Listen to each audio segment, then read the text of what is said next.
financial planning, is it a game of chance? Well, let's find that out together. There are 4 states of financial being.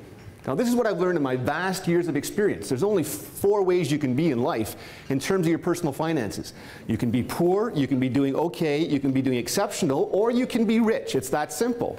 So let's talk a little bit about being poor. Not something most of us would look forward to. Your income is insufficient to meet all of your expenses, right? You just don't have sufficient financial resources. So basically you live in survival mode. This impacts how you feel about yourself and how you're going to interact with others. And basically you've got yourself into a hole that's kind of hard to dig yourself out of.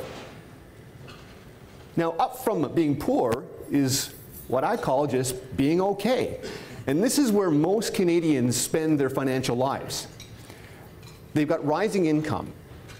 So now they have at least some money to spend. And life is pretty good.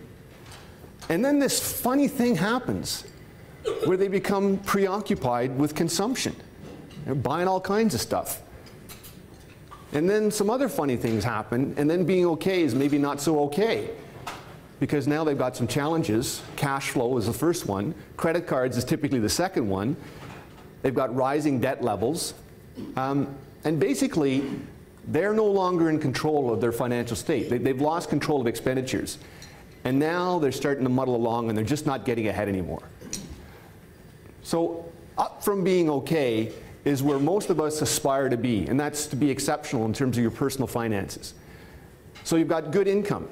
But good income really isn't enough, because to become exceptional, you have to take charge of that income and start to do something positive with it.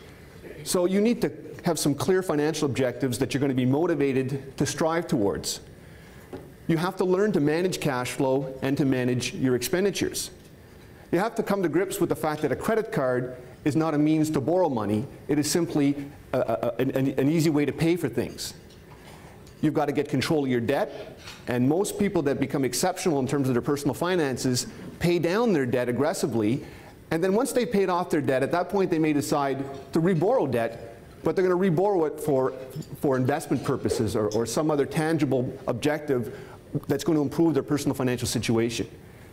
People who are exceptional with their personal finances understand the importance of savings and long-term investments, and they do things like maximize their RSPs, they contribute to Registered Education Savings Plan to help fund their children's education, they've grasped this new tax-free savings account, and they're starting to run with that as well. So that's characteristics of people who are doing exceptionally well in terms of their personal finances. And then you might get rich. People who are rich, they have significant personal net worth. And as a result of that, they can enjoy a very comfortable lifestyle. They clearly have sophisticated tax and investment strategies.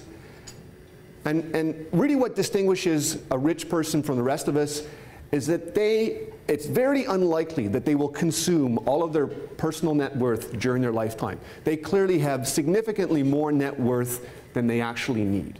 And that's sort of how you define that you've reached a pinnacle of wealth, that you are now rich. But as a result, you have more complex issues to be concerned about. So those 4 states of financial being comprise what I call the poker game of life. So you can be poor, you can be okay, you can be doing exceptional, or you can be rich. And there's your game of poker. And you're all playing it, knowingly or unknowingly. You're all part of the game. So is your financial plan a game of chance? And if so, how do you improve the odds? Well, again, in my vast years of experience in the financial planning industry, I've observed that there's really only 4 ways that you're going to improve how you play that game. The first one is that you can win a bunch of money. As this fortunate gentleman did a little over a month ago, Mr. Garneau won $14.3 million, Lotto 649.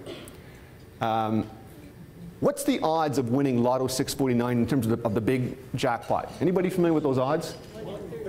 1 in 13 million. Now, did you know that you had better odds of being struck by lightning? In fact, you have better odds of being struck by lightning twice than winning the big lottery at Lotto 649. Interestingly, though, a study out of the US, fully 30% of the respondents to that study listed lottery tickets as one of their retirement planning strategies. So there you have it. Isn't that a handsome couple?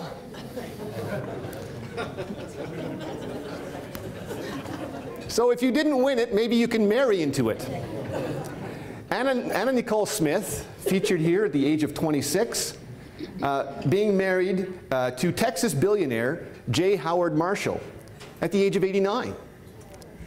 So yeah, so she figured it out, and in fact she did quite well for herself because Mr. Marshall lavished her with jewelry and all kinds of great things, traveling.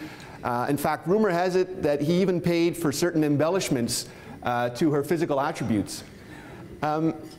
So yeah, so you can marry into it. That is certainly an option in terms of improving your chances at the poker game of life. If that doesn't work for you, well, I've got more options. The next one is you can inherit some wealth. In fact, Anna Nicole Smith, she doubled down. She married into it, and then she inherited some money as well. She weaseled her way into his will. There's going to be a significant transfer of wealth in Canada over the next several years, probably the next decade, as the baby boomers move on, and that wealth transfer will take place. Now the challenge here, though, in terms of looking forward to an inheritance, is that in order for your financial situation to improve, somebody you love has to die. So that's why we don't usually list this one as sort of one of the top strategies we want to pursue in terms of improving our personal financial situation. So you haven't won it, you didn't marry it, you're not likely going to inherit it, but what are you left with? Well, you get to do it the hard way. You have to plan to make it happen. And that's the reality for most Canadians that are interested in improving their games, their odds of winning at the poker game of life, is you actually have to sit down and do some planning.